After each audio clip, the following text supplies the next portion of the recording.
Good evening বন্ধুরা, আমরা এখন গ্যাস আনতে যাচ্ছি।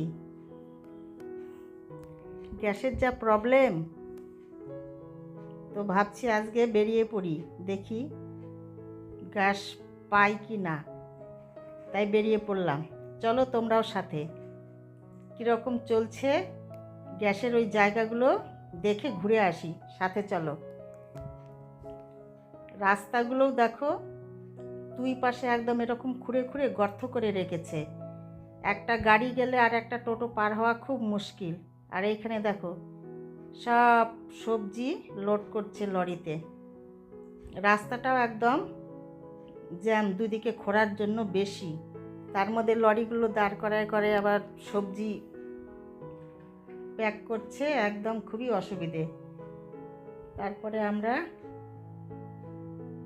প্রায় চলে এসেছি। প্রথমে আমরা গোডাউনে যাব গ্যাসের। ওইখানে গিয়ে আগে জেনে নিই কী অবস্থা চলছে, তারপরে কি বলে এইখান থেকে জেনে নিয়ে তারপরে সেরকম কাজ করব। তো গোডাউনে চলে এসেছি বন্ধুরা। এইখানে আমিও এইবার নতুন এলাম। আমরা তো আসি না, আমাদের গ্যাস বাড়িতে পৌঁছে দিত, একদম উপরে গ্যাস নিয়ে গিয়ে রান্নাঘরে ঢুকে দিয়ে আসতো। কিন্তু এখন এই প্রবলেমের জন্য আজকে আসতে হলো। আগে আসতাম, মাঝখানে আর আসতে হতো না, তো আজকে প্রবলেমের জন্যেই আসতে হলো। তো যাই হোক, স্যার গেছে শুনতে, কি বলে দেখি, আগে শুনে আসুক। আমি গাড়িতেই রয়েছি। স্যার স্কুল থেকে 3টের সময় এলো, এসে লাঞ্চ করলাম, করার পরে বলছে চলো আজকে গ্যাসটা নিয়ে আসি। তো আমাকে লাগবে নাকি, আমার নামে গ্যাস রয়েছে, তো দুজনাই বেরিয়ে পড়লাম। এই তো চলে আসলাম। তো দেখি কি বলে।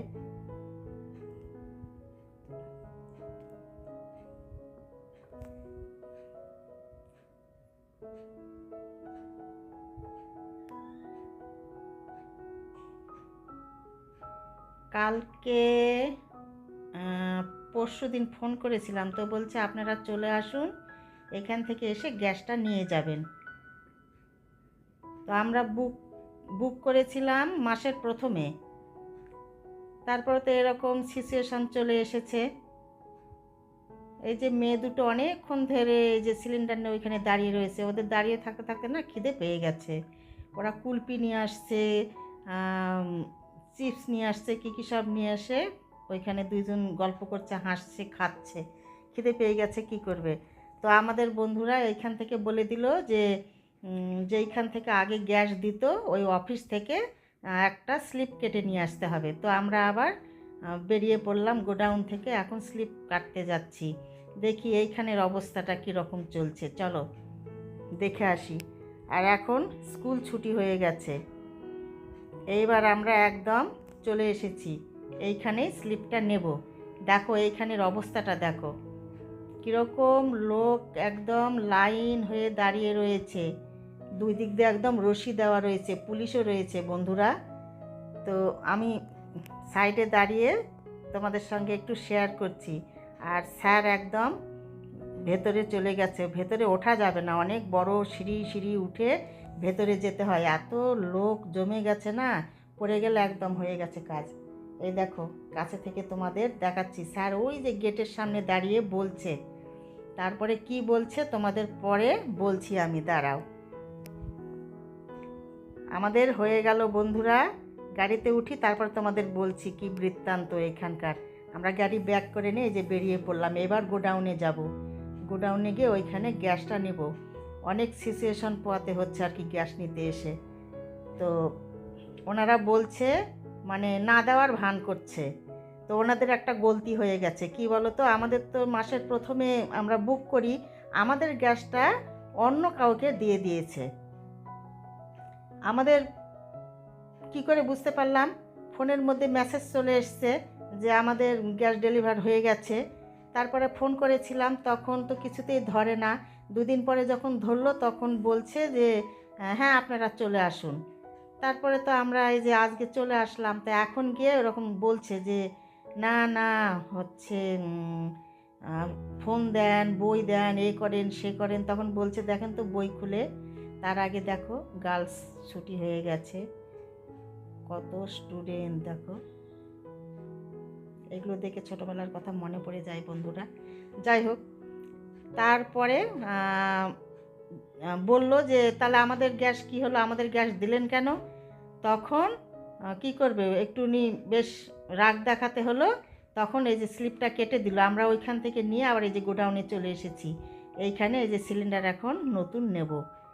কীরকম ওরা, না ওরা সবার এরকম সিলিন্ডার নিয়ে ব্যবসা করে, আবার ওদের কাছে এলে ওদেরই বড় বড় কথা শুনতে হয়। তারপরে একটু ভালো মন্দ দিলে ঠিক সোজা পথে হেঁটে চলে আসে। আজকাল মানুষকে না মানে একটু দিতে হয়, না দিলে হয় না। যেই বলা হলো ঠিক আছে, তখনই স্লিপটা কেটে দিয়ে দিল। আর তারপরে আবার সবাই বলছে পরে এসে কি করে আগে স্লিপ পেয়ে গেল। ওদের যে গলতি আছে, না হলে আমরাও হয়তো পেতাম না আজকে, এই জন্যে পেয়ে গেলাম। তো যাই হোক, আমাদের নেওয়া হয়ে গেল। এই যে এখন আমরা সিলিন্ডারটা গাড়িতে নেব, নিয়ে এখন বাড়ির পথে রওনা হব বন্ধুরা। তো যাই হোক, গলতির জন্যে আমরাও পেয়ে গেলাম। ওদের তো ভুল না, আমাদের গ্যাস বুক করা হয়েছে আর ও প্রত্যেক মাসে এটা করে। হ্যাঁ, প্রত্যেকটা মাসে এটা করে। আগেই 4-5 দিন আগে আমাদের ফোনে মেসেজ চলে যাবে যে আমাদের ডেলিভারি হয়ে গেছে, কিন্তু আমরা গ্যাস পাইনি। এই জিনিসটা ওরা প্রত্যেকবার করে। তা আজকে একটু বেশ বলাতেই মানে পেয়েও গেলাম তাড়াতাড়ি। তো যাই হোক, এই যে গ্যাস একদম পেয়ে গেছি, এবার রান্নাবাড়ির আর অসুবিধে হবে না। তারপরে বন্ধুরা ঘরে ঢুকে গেছি, সন্ধ্যা লেগে গেছে। আমার গোপু সোনাকে তোমাদের দেখানো হয়নি সকালবেলা, একটু দর্শন করে নাও। গোপু সোনা সবাইকে ভালো রাখুক, সুস্থ রাখুক। আর কি, এবার এই গোপু সোনাকে দেখে নাও। তারপরে দেখি আমাদের ওই সোনাটা কি করছে ব্যালকনিতে। ও তো যাওয়ার জন্য একদম, কোথাও বেরোলে ও একদম প্রস্তুতি নিয়ে নেয়, কিন্তু যেতে পারে না। গোপু সোনার দর্শন হয়ে গেল। এবার চলো এই সোনাটাকে দেখো, এই যে বসে বসে ও দেখছে। কি বাবা, রাগ করেছ সোনা? রাগ করেছ? বলি বাবা, তুমি তো ঘুমোচ্ছিলে গো ভাত খেয়ে। আমি আর বাবা তো গেছি, তুমি তো গেলে ভালো হতো সোনা। তোমাকে সবার মধ্যে ছেড়ে দিতাম, তুমি বলতে আমাদের গ্যাস দাও, গ্যাস দাও, আমার চিকেন সেদ্ধ করতে হয়, গ্যাস দাও, তাই না বলো? আমার সোনা সোনা, আমার সোনা। এটা রেগে গেছে, রেগে গেছে বন্ধুরা। কেন রেখে গেছি? রেগে গেছো বাবা? আমার সোনা সোনা, রাগে না শোনো। তারপরে বন্ধুরা এখন ঘরে অনেক আবার কাজ টাজ রয়েছে। গ্যাস পেয়ে গেছি, মনটা বেশ ভালো লাগছে। যা গ্যাসের সিচুয়েশন, একটু হলেও লাইনে দাঁড়িয়ে স্লিপটা পেয়েছি, গ্যাসও পেয়ে গেছি, আর কি চাই। চলো, অত মানুষের সঙ্গে যত ইয়ে করবো তত বাড়বে কথাবার্তা, তাই না? তো আজকের মতো বন্ধুরা ভিডিওটি আমি এইখানে রাখবো। তোমাদের সঙ্গে দেখা হবে পরের ভিডিওতে। তোমরা ভালো থেকো, সুস্থ থেকো। আর এসে একটু ঠান্ডা ঠান্ডা ফ্রিজ থেকে তরমুজ কেটে আবার সবাই মিলে আমরা খাচ্ছি। তো চলো, আজকের মতো তোমাদের সবাইকে শুভ সন্ধ্যা। দারুণ কিন্তু মিষ্টি এবং রস। এই বছরের নতুন সিজনে আমরা 6টা তরমুজ খেলাম, 6টা তরমুজই ভালো ছিল, খুব সুন্দর। কতগুলো তরমুজ শুকনো পাওয়া যায়, কিন্তু এটা খুব ভালো।